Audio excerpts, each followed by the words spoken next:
KBC में करोड़पति पति। सूरज के जीवन का एक ही फंडा था कि मेहनत तो गधा भी करता है, घर बैठे जो कमाए समझदार वही होता है। इसीलिए उसने कभी नौकरी ही नहीं ढूंढी। इस बात से हालांकि उसकी पत्नी शिखा बिल्कुल भी अग्री नहीं करती थी, पर फिर भी सूरज को समझाना बेकार था। टीवी में कैसे बनोगे करोड़पति का ऐड देखकर उसे लगा कि बस अब तो घर बैठे ही वो करोड़पति बन सकता है, और उसके पीछे उसने अपने सारे सोर्सेस एक्टिव कर दिए। 2 हफ्ते में उसके कलीग के साले के पड़ोसी के बेटे का सोर्स निकलता है जो कि उसे शो में पहुंचा सकता है, और सूरज उससे मिलने चला जाता है। अच्छा, तो हमें मुकेश जी बता रहे थे कि आप हमें शो में पहुंचा सकते हैं। हाँ, उसमें कोई तकलीफ नहीं है। मैं कल अगर कोशिश करूँ तो इसी महीने में आपका नंबर आ जाएगा। अरे ये तो बहुत बढ़िया हो गया। अच्छा, वो सिलेबस और क्वेश्चन पेपर का कोई जुगाड़ है क्या? उसका तो कोई जुगाड़ नहीं है। तो वो वाकई में कुछ भी पूछ सकते हैं? हाँ, वो तो बच्चन जी पर है, जो पढ़ते हैं वो पूछ लेते हैं। पहली कोशिश फेल होने पर अब सूरज के सामने एक बहुत बड़ा सवाल था कि आखिर जवाब कहाँ से लाए। तब शिखा ने एक सजेशन दिया, क्यों ना सूरज अपने चचेरे भाई सुमित से मदद मांगे, जो कि यूपीएससी की तैयारी कर रहा था। हालांकि इतनी मेहनत करना सूरज को समझ में नहीं आता था, पर कोई और रास्ता ना मिलने पर वो आखिर सुमित से बात करता है। अरे सुमित, हमारा कैसे बनोगे करोड़पति के लिए सिलेक्शन होने वाला है। तुम हमें थोड़े चिट बनाने में मदद करोगे क्या? अरे भैया, चिट बनाए तो सालों हो गए, उसमें हमारा एक्सपर्टीज नहीं है, बल्कि आप बोलो तो हम आपकी पढ़ने में जरूर मदद कर सकते हैं। हट, कैसी अनाप शराब बातें कर रहा है तू। सूरज ने सुमित को मना तो कर दिया था, पर तैयारी करने के सिवाय कोई चारा उसे दिख भी नहीं रहा था, खासकर जब 12 के पेपर लीक करने के एक्सपर्ट शुक्ला जो भी हाथ जोड़ लेते हैं। आखिर सूरज को सुमित के पास जाना ही पड़ा, और उसने सुमित और शिखा से वादा किया कि वो बहुत मेहनत करेगा।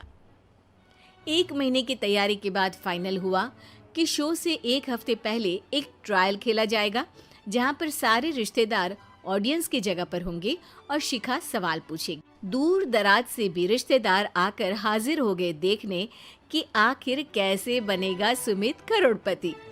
सब कुछ सेट था, और इतने में सूरज आकर अपना स्पीच देता है। ये 1 महीना मेरे लिए आसान नहीं था, पर अपने भाई सुमित और अपनी पत्नी शिखा की मदद से मैं इतनी दूर पहुंच पाया हूँ। मेरे मम्मी पापा के आशीर्वाद ने भी बहुत साथ दिया है मेरा। मैं उम्मीद करता हूँ कि आज के शो में आप लोगों को बहुत मजा आएगा। साक्षी पहला सवाल पूछती है और पूरे कमरे में सन्नाटा छा जाता है। इंडिया में कितने स्टेट्स हैं? 3, सॉलिड, लिक्विड और गैस।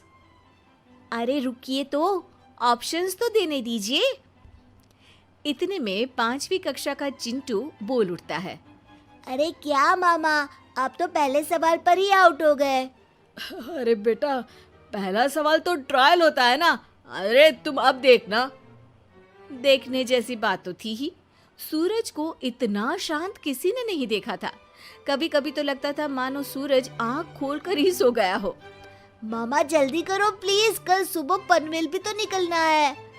अरे हट, कंसंट्रेट करने दे मुझे। 3 सवाल में 3 लाइफलाइन खत्म हो चुकी थी, और अब चौथे सवाल पर भी सूरज का मौन नहीं टूटा। पर सूरज अभी भी हार मानने को तैयार नहीं था। उधर हर कोई सूरज को छोड़ सुमित को देख रहे थे। आखिर सुमित ने ही तो पढ़ाया था सूरज को। गजब बेइज्जती है यार। अरे बेटा, तो बाप का, दादा का, भाई का, सबका नाम बुड़वाएगा। अरे 3 लाइफलाइन ले ली तो भी तेरा कुछ नहीं होना है। अरे कोई इतनी बात करता है क्या शो पर? अरे बेटा, शो पर तेरे जैसे भी तो नहीं आते ना। सूरज की ये जंग आखिर 1 घंटे बाद 5वें सवाल पर खत्म हो गई, जब उसने इंडिया के नेशनल बर्ड का नाम कहा, कौवा।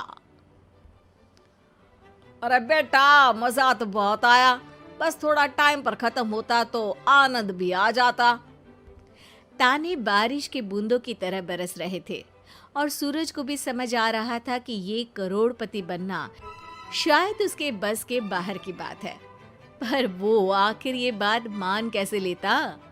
वो सख्त लौंडा जो ठहरा, उसने सोचा कि बेइज्जती तो हो ही चुकी है, पर अगर मैं हार नहीं मानूं तो शायद कुछ हो सकता है। शिखा, तुम देखना, असली शो में आग लगा दूंगा, आग, करोड़पति बनूंगा मैं। हाँ, सब्जियां खत्म हो गई है घर पे, ले आओ। पहले पति बन जाओ, फिर करोड़पति बनना। अरे गजब बेइज्जती है यार। बेटा, अभी तो घर पर ही हुई है, 1 हफ्ते में तो तुम देश के सामने करवा कर आओगे। वैसे जब टीवी पर जाओ ना तो बस अपने मम्मी का ही नाम लेना, ठीक है? कोई पूछे तो बोलना कि पापा नहीं है मेरे। अरे पढ़ाई की, पेपर निकलवाए, इतने सारे लोगों को खाना खिलवाया, क्या फर्क पड़ा? इसीलिए मैं कहता हूँ कि मेहनत तो गधा भी करता है, घर बैठे जो कमाए वही सिकंदर।